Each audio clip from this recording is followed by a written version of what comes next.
The New Adventures of Sherlock Holmes. The Case of the Chinese Patient by Sir Arthur Conan Doyle and Nora Godwin. Narrated by Bryan Godwin. It was spring of 1898 when Sherlock Holmes received an important and secret government mission that was given to him with help of his brother Mycroft. Initially, I was left in the dark about it. He merely informed me that he had received a significant and urgent assignment of stately matter, and that my assistance would be essential. My sense of duty towards Holmes, fatherland, and crown in this order forced me to make a commitment. My old friend was already in Southampton on Channel Coast, so I had to follow him by train.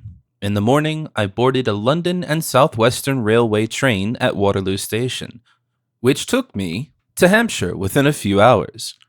In the early afternoon, I reached my destination, Southampton's modern West End station, which was recently built on West Bay. Since medieval times, Southampton has been an important port city.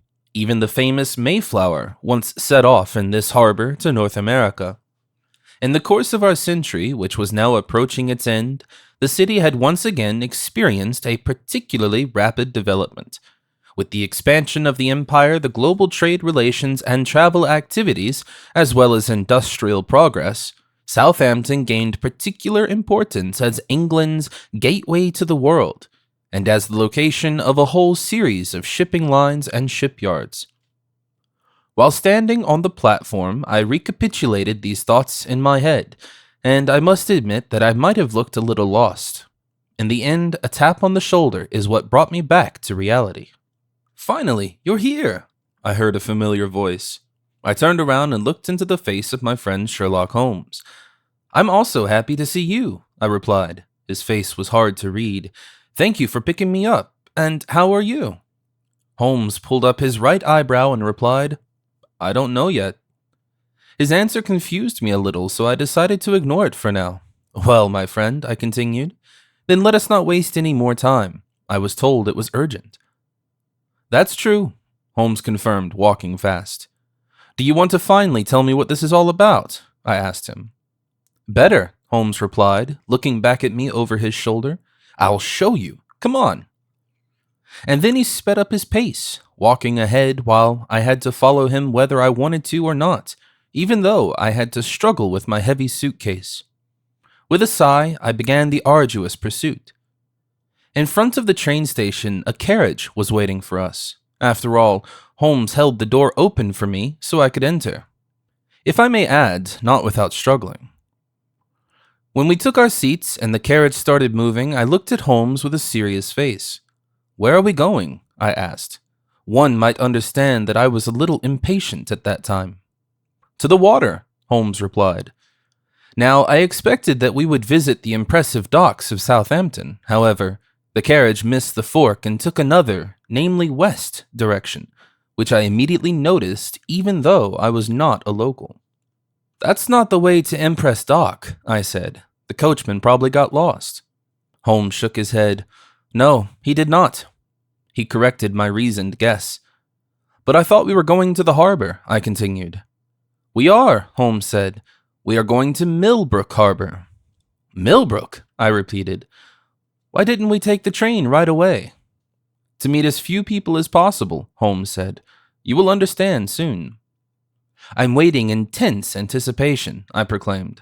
I knew that I was not going to get any specifics. It wasn't too far from the mouth of the River Test, where I was admittedly a little more quiet than next door at the docks of Southampton. Undoubtedly, the further expansion of the commercial and transport hub would at some point also cover this area. But for the time being, the character of an almost rural suburb has been preserved. This also applied to the sea access, which was even further withdrawn in the bay, where mainly smaller vessels were anchored, some of them clearly in retirement. Holmes led me through the supposed ship's graveyard without comment, until we suddenly stood in front of a mighty three-master. "We are here," Holmes noted almost solemnly, and I was somewhat amazed and impressed. The large ship was called the City of Adelaide. The now somewhat aged clipper had a venerable and legendary history. It brought British immigrants to Australia for decades and had sailed back to England with sheep's wool, copper, and colonial goods in an unprecedented record time of only 65 days, at least for the way back home. That is what I knew from the press. However, I had assumed that the ship had simply been scrapped after it could no longer meet modern requirements, a profound error that embarrassed me a little. Because since then, the proud ship had taken on another, quite honorable task, as Holmes informed me. You need to know, my dear Watson, he said, that the city of Adelaide now serves as a floating hospital that houses people with contagious diseases for treatment, or at least quarantines them. I understand, I muttered, and already had a queasy feeling about the matter, but had to admit, in terms of health, it is very well thought out to set up such a station here. In Southampton, people and goods from all over the world would arrive every day, with all sorts of diseases or potential diseases. Isolating these people here, away from the big city and also on a ship, is only logical. Right, Holmes said. I also had no doubt that you, as a doctor, appreciate the utility of this facility. Well, yes, I continued. After all, it is important to avoid contagious diseases spreading among the English population. An epidemic, even if it is associated with low mortality rate, is not all that great and would be a major challenge for the British health services. Holmes nodded twice, but his eyes remained motionless at the ship. One might even say that he looked a little lost in thought.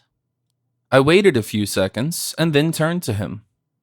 Well, Holmes, maybe you would like to finally tell me how this quarantine ship is related to a criminal case in our area of responsibility? My friend was interrupted in his thought process, but quickly gathered. Isn't that obvious, Dr. Watson?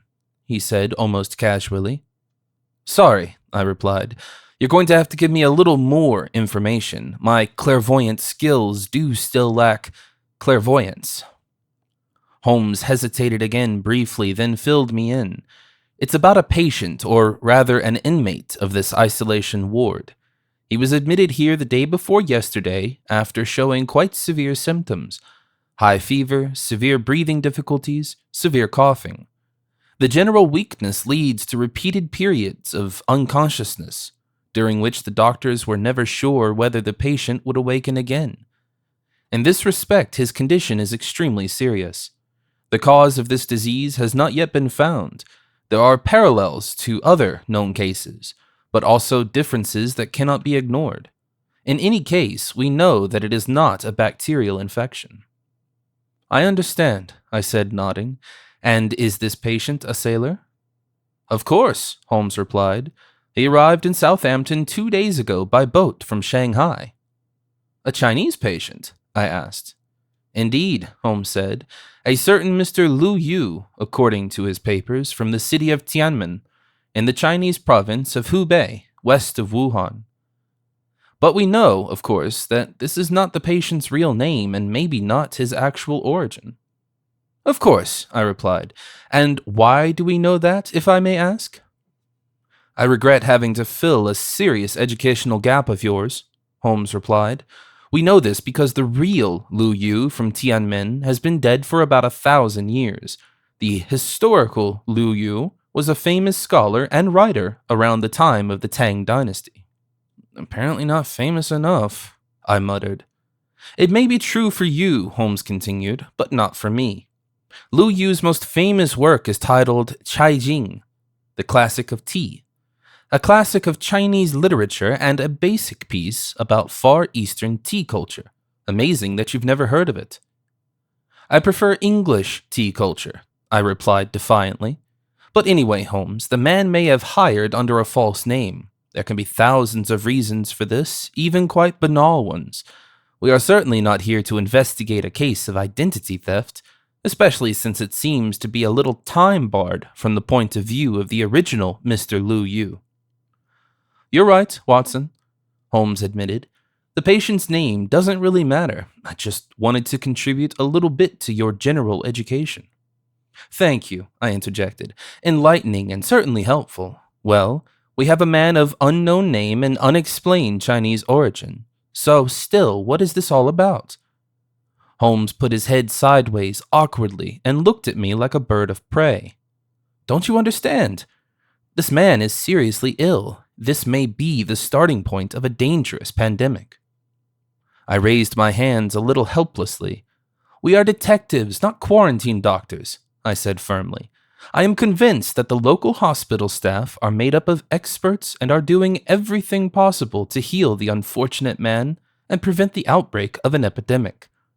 For my part, I would undoubtedly be overwhelmed if I were asked to make a significant contribution to his medical treatment. I lack experience and concrete training for this. We are not here to treat the Chinese patient, Holmes said in a serious tone. We are here to find him. Find him? I asked, astonished. Isn't he at the ship's isolation station? No, Holmes replied. Not anymore. He disappeared without a trace yesterday. Disappeared? I exclaimed. When exactly, Holmes, did you want to share this essential information with me? Well, I'm doing it right now, Holmes innocently replied, and you will understand that it is of the utmost importance and urgency to quickly find Mr. Lu Yu, or whatever he may be called, and bring him back to quarantine. Otherwise, an epidemic threatens to kill thousands of people across southern England or beyond, because the unknown disease is obviously highly contagious and in many cases fatal. Holmes and I met with Dr. Baker, the head of the floating quarantine hospital, at the gangway, the only access to the ship. Of course, Holmes had already spoken to him, but I was expected to have a conversation about medical matters with him. For this reason, my friend was mostly quiet at the course of this conversation. The chief physician was a bald, elderly gentleman who approached us with a protective mask that was mostly used in the operating room. Since the doctor tried to compensate for his bald head with a fuller beard, the mask was sitting loosely on his face. He also kept a good arm's-full distance from us. I am pleased that you are here, dear colleague, I was greeted, but forgive me if I don't reach out to you and won't get too close. We don't know much about the pathogenesis of the disease in question, and therefore we want to minimize risks. Do you think, I immediately asked, that you have already been infected yourself? At a quarantine station, we are always at risk of infection, Dr. Baker said. That is why we have implemented a routine precaution. So far, however, none of us have shown symptoms. We also wear appropriate protective clothing. I'm happy to hear that, I continued. Am I right to assume that you can't tell me too much about the disease? Unfortunately, this is true, replied the chief physician, because we have lost the patient, and with that, our only subject we could examine. For now we know only that Mr. Lu Yu suffers from a high fever and a lung problem that makes it almost impossible for him to breathe. He is still a young man, which improves his chances of survival a little. However, no known bacterial or viral infection has been diagnosed, which is why we are somewhat in the dark. We are thinking he was infected by some sort of virus that is unknown to us.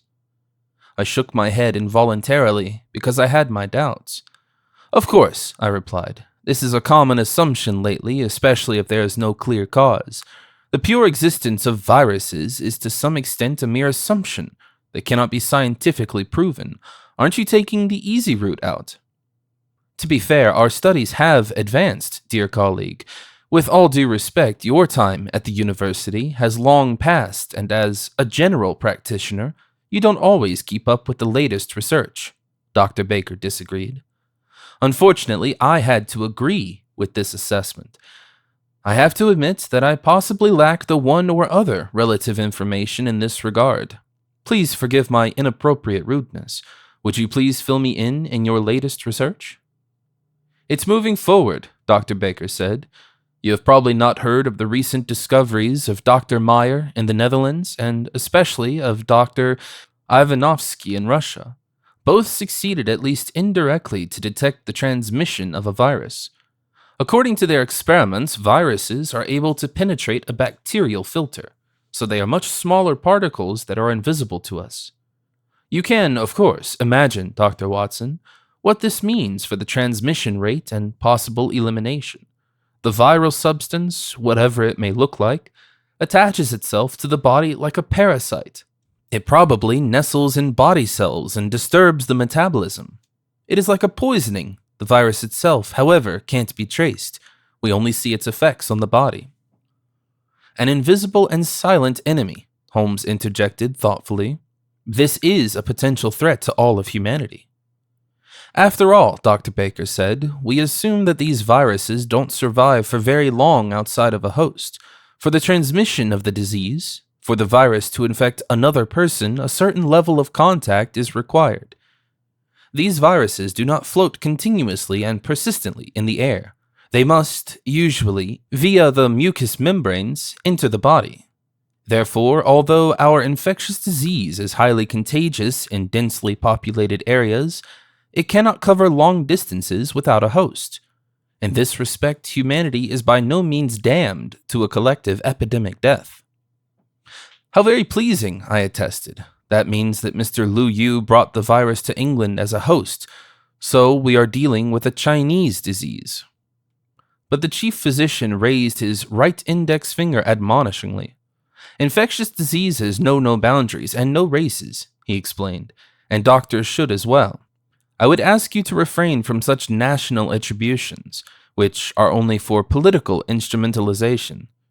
The ship in question, with which Mr. Lu Yu came to England, sailed, incidentally, under the British flag. Moreover, we do not know whether our patient actually brought the virus from his home country. In his case, this may be ruled out anyways. How do you know? I asked, while I already regretted my hasty assumptions.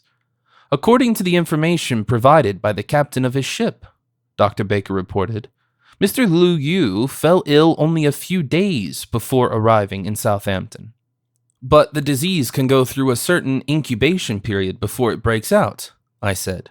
Of course, my colleague confirmed, but hardly a month and a half. He was right. But what if the ship made stopovers along the way? I suspected. Then an infection could have happened during these stays. Theoretically possible, Dr. Baker said.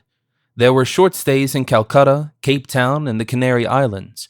But the captain, an impeccable British citizen, by the way, assured me that the crew had remained on board in all cases. But that's not all. Before Mr. Lu Yu got sick, there were 2 other sick people on the ship. 2 more, I repeated, frowning. And where are they?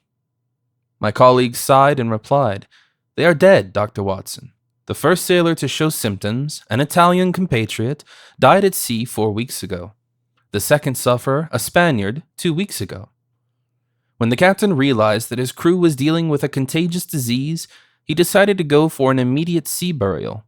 From the intervals, we can roughly calculate that there is an incubation period of up to 14 days, which leads to death after a similar period of immediate illness, at least without professional treatment. We are still hoping for the possibility of recovery, even if we can only fight the symptoms. In any case, this means that our patient is the result of a chain of infection, not the starting point of the disease. But he can become a new starting point, I warned. Maybe he already was, Dr. Baker said. We have also quartered the rest of the ship's crew on the city of Adelaide, under strict isolation and observation, he said. Luckily, everyone is still healthy so far. Of course, there is no guarantee that this will remain the case. It is quite possible that one or the other already carries the virus and the disease will soon erupt. I understand, I said. That makes it all the more important that we find Mr. Lu Yu quickly. Otherwise, he could potentially infect many more people. Thank you for the medical explanations. Let's move on to the exact circumstances of the disappearance. How was it possible for your patient to escape from the quarantine station? You have reported that he is in an extremely weakened state. These are pretty bad conditions for an escape. The chief medical officer made a surprised face. For an escape?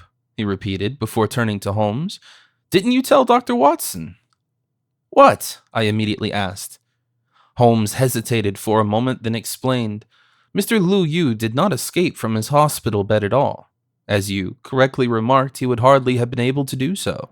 No, the Chinese patient was taken away from here by somebody, either freed or kidnapped. I raised my eyebrows and protested. Holmes, when, for heaven's sake, did you want to... I am telling you right now, my friend calmly interrupted me. And now that everyone has all the information they need, we should go and start the search before a real epidemic breaks out. We said goodbye to Dr. Baker, who retired to the quarantine ship but still stopped at the pier. I think the gangway will be guarded throughout and put up in the evening, I said. Mr. Lu Yu's accomplices, or kidnappers, must have chosen a different way of entry. Maybe they got in from a rowing boat in the sea with a rope ladder. That would certainly be a good way to get into the city of Adelaide unnoticed, Holmes began approvingly before bringing up a good point. However, it would hardly be feasible to kidnap the patient in such a way. After all, he is in a weakened state and can't walk by himself.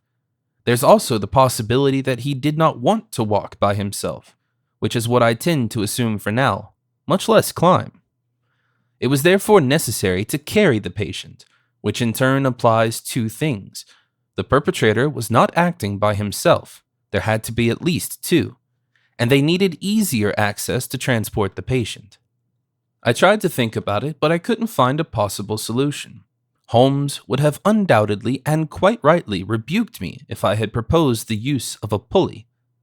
In fact, he watched me closely and declared, "Don't worry, I already know what happened. Two men, certainly not women, I think it would be rather difficult for them to carry the patient, arrived here at the shelter of the night when the majority of the staff rested. Then they laid a plank, which you can almost place horizontally from the quay, to one of the portholes, and since they are professionals, they were able to unlock the window silently from the outside with the appropriate tools." "Professionals?" I asked. "You're talking about professional burglars." "Yes," Holmes confirmed, "but locksmiths, carpenters, security agencies, police officers, army personnel, or detectives are also in question. Be it as it may, at least I think that they gained access to the belly of the ship in this way. They found Mr. Lu Yu in his bed, loosened the leather straps that tied him down, and carried him back to the open but not too large window. Then the patient had to be passed through the window in a lying position, and I think this was the most challenging part, and for that, they certainly used a kind of carrying tool made of cloth to help. One climbed forward and pulled, the other pushed from the inside. Then they carried the human cargo back to the shore, and disappeared again without anyone noticing, just like they had arrived," I added, taking the poor Mr. Lu Yu in tow. While I was still happy about my successful nautical joke, Holmes began to walk along the long side of the ship towards the stern. "But where?" he muttered, and after a few steps suddenly stopped. His eyes wandered to the porthole opposite of him, back to the stone pavement of the berth on which he stood, and was about 10 feet wide. After that followed earthy ground. "They certainly didn't carry the patient too far," my friend said. "That would have been too exhausting. They had a carriage or something of the like close by." He turned around away from the ship and went to the line where the pavement ended to see the ground that began there. After a few seconds, he announced, "Yes, that's it. The ship window behind me was the entrance. Come here, Watson. I want to show you something." I did as ordered and joined Holmes. "What is there? Have you found anything?" I asked. "In fact," Holmes confirmed with a satisfied nod, pointing to the damp, earthy ground in front of him. "Do you see that? Here are the shoe prints of two men, relatively fresh and above all deeper than they would normally be. These men carried something, let's say, weighed about 140 pounds. Mr. Lu Yu, I suspected. But where did they go?" continued Holmes, beginning to follow the footsteps. Soon he stopped and shouted, "Aha! This is where the prints end. Here, the patient has been loaded onto a cart or a carriage." Again, he looked closely at the underground and finally said, "The latter is true. Here we have horse hooves and bike lanes. A simple cart, with a horse, took the perpetrators and Mr. Lu Yu away from this place." Once again, I was somewhat impressed by my friend's meticulous observation and accurate analysis, but I didn't want to make it too easy for him. So I provocatively said, "Any concrete evidence of the perpetrators? Coincidentally, of course." Holmes smiled confidently and replied, "Maybe there are." He knelt down and touched the footprints in detail, only to continue, "Do you recognize that, Watson?" Certainly, footprints, I replied. I can see them.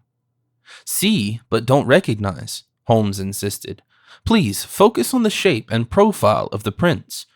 They are military boots in two different sizes, with distinctive but identical soles. On the sides, a herringbone pattern, which at the front crosses in an X shape. Do you recognize that? I shook my head. No, I had to admit. In the British Army, different boots were worn. This sole pattern is unknown to me. Holmes replied triumphantly. I've seen this before. It's been a few years since the case in which we investigated Colonel William Cody. I am sure that he had the same footprints. It seems like these boots are used in the United States Army. Are you saying, I doubted, that our perpetrators are American soldiers? I wouldn't go that far, Holmes said. But we always have reason to believe they are Americans.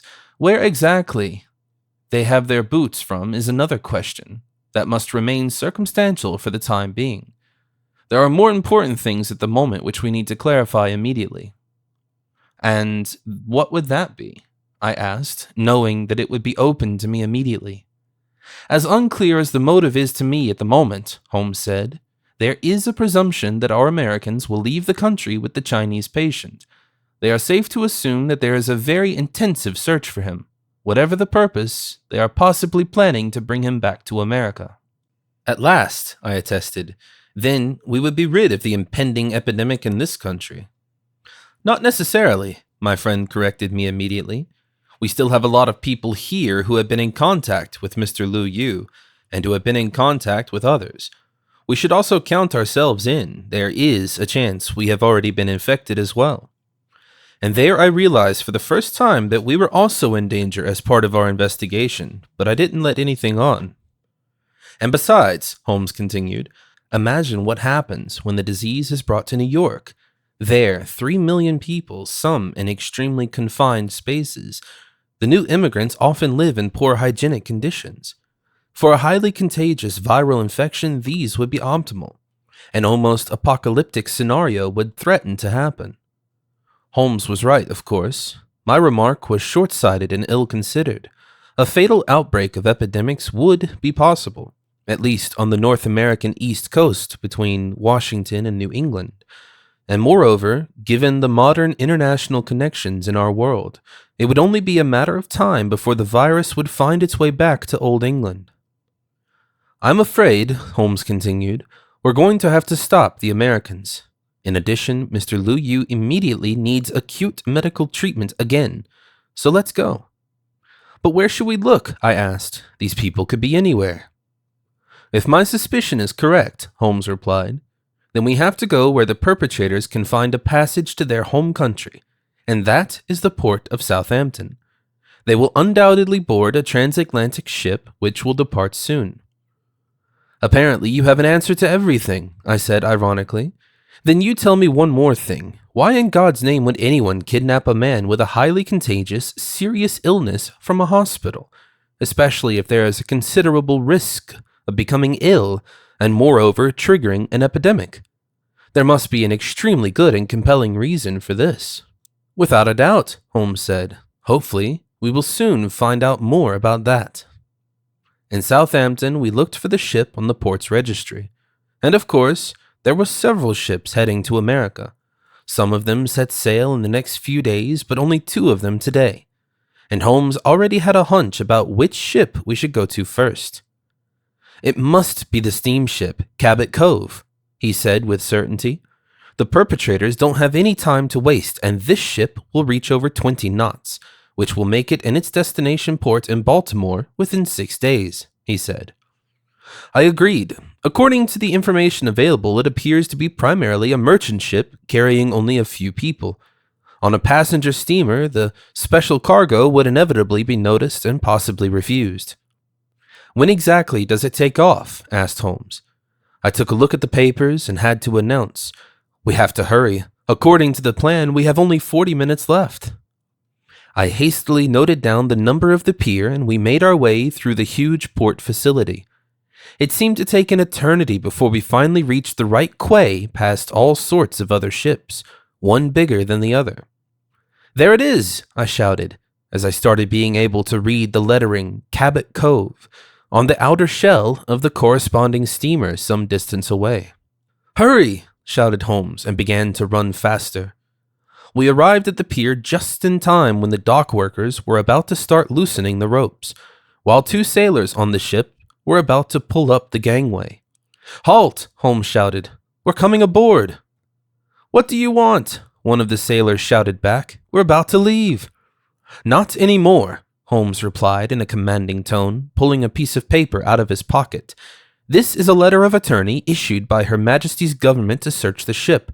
Offenses will be severely punished." The sailor lifted his shoulders indifferently and said, "As you wish, gentlemen. Please, just come on board." We climbed up the gangway, which was now fixated again, and Holmes didn't allow any further discussion when we were asked, "What exactly are you looking for?"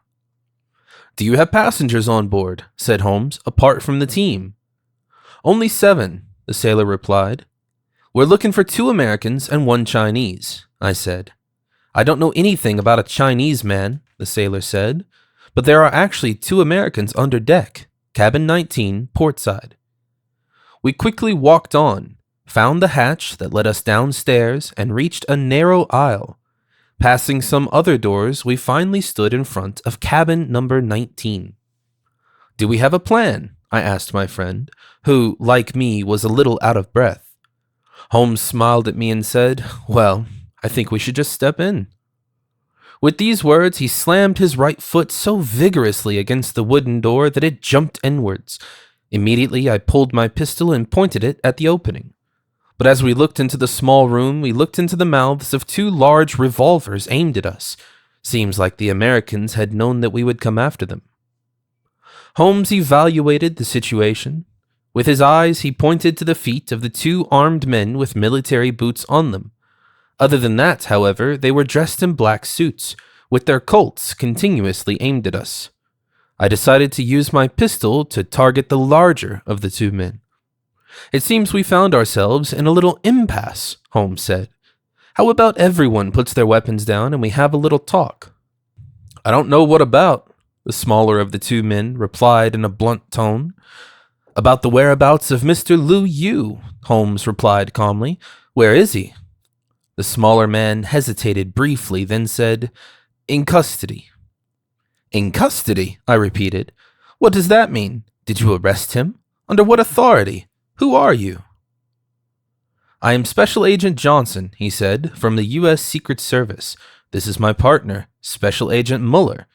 And Mr. Lu Yu was not arrested, but seized." Holmes and I were equally amazed, but we didn't let anything on. "You may be able to seize items," I told Agent Johnson, "but here in England people have personal rights, and Mr. Lu Yu has the right to be taken to a hospital immediately." "Unfortunately, this is not possible," said the other special agent, Mr. Muller. "Well, he's now the property of the United States government and coming to Baltimore with us." "Do you even know," I began again, "that your property, as you call it, is seriously ill? The patient carries a dangerous virus and could trigger a deadly epidemic. You are in great danger yourself." "We're aware of that," Agent Johnson replied. "That's why we took him into custody." I frowned and asked, "Is this a containment measure?" But Holmes, who had apparently understood their plans, put his hand on my shoulder and said, "No, Watson, quite the opposite. The 2 agents here are tasked with bringing Mr. Lu Yu to America to make use of his illness." "Use?" I repeated, irritated. "How could a contagious, deadly infectious disease be usable?" "It's military," Holmes said. "Agent Johnson and Agent Muller, please correct me if I'm wrong, but apparently the American Secret Service intends to use the virus as a biological weapon to infect the ranks of an enemy and render them harmless. In the Philippines, perhaps, or in Cuba, possibly also in the reserves of the native. You wouldn't have to fire a single shot. You wouldn't have to sacrifice a single soldier, and you'd still be able to have your victory and break any resistance." "Remarkable," said Agent Muller. "You're amazingly well informed, mister." "Holmes, Sherlock Holmes," my friend added, noting on the agents' faces that they knew the name. I, for my part, renounced to introduce myself and instead turned to the Americans in anger and shouted, "Biological warfare! Is that true? Have you lost your mind? Such an approach mocks all morals and ethics, apart from the fact that it entails immense risks for you." "That should be our concerns," Agent Johnson replied calmly.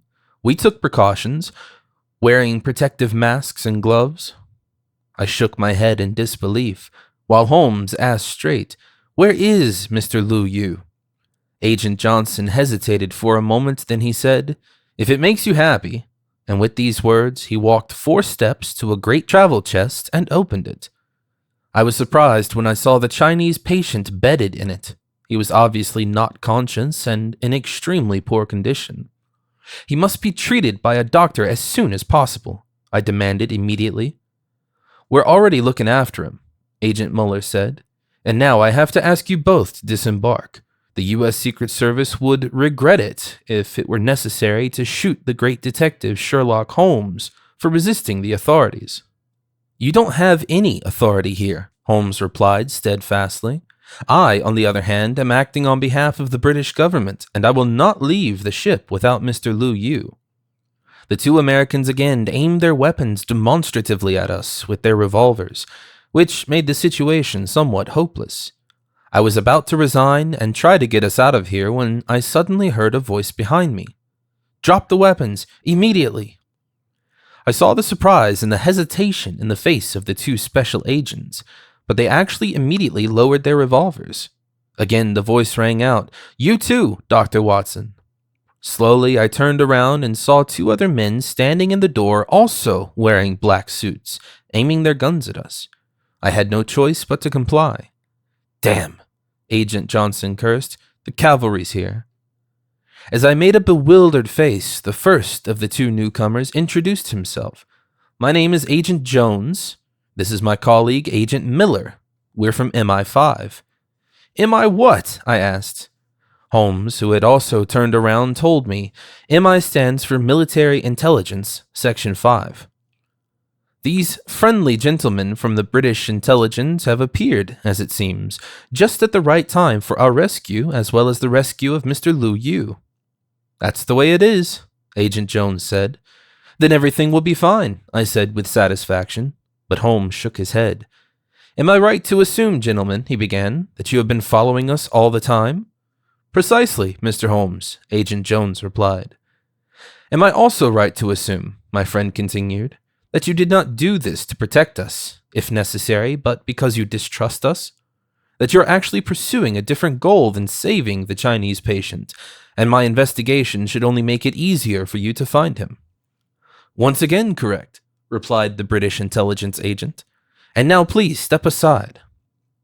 "What is going on here?" I inquired, totally confused. Holmes looked at me with a serious face and said, "MI5 is not here to save Mr. Lu Yu's life. Quite the opposite."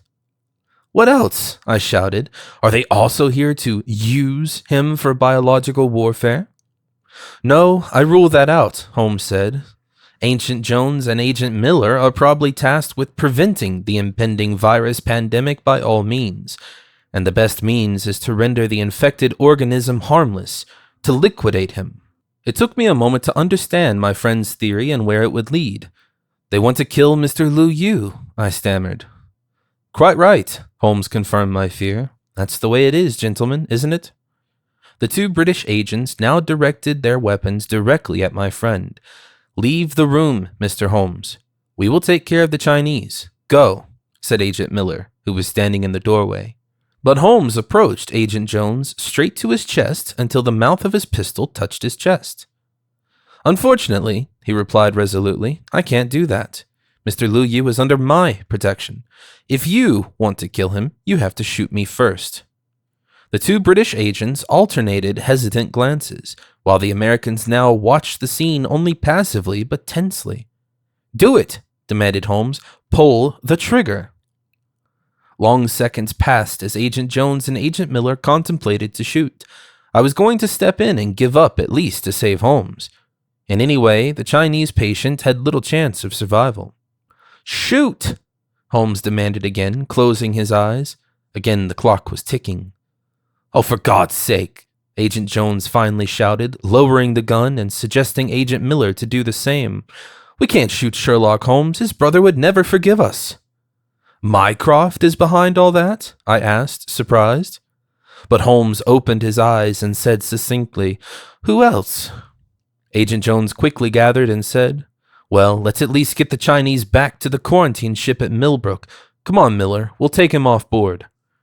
The two agents put their pistols back, grabbed the chest at their ends, and had some trouble lifting it.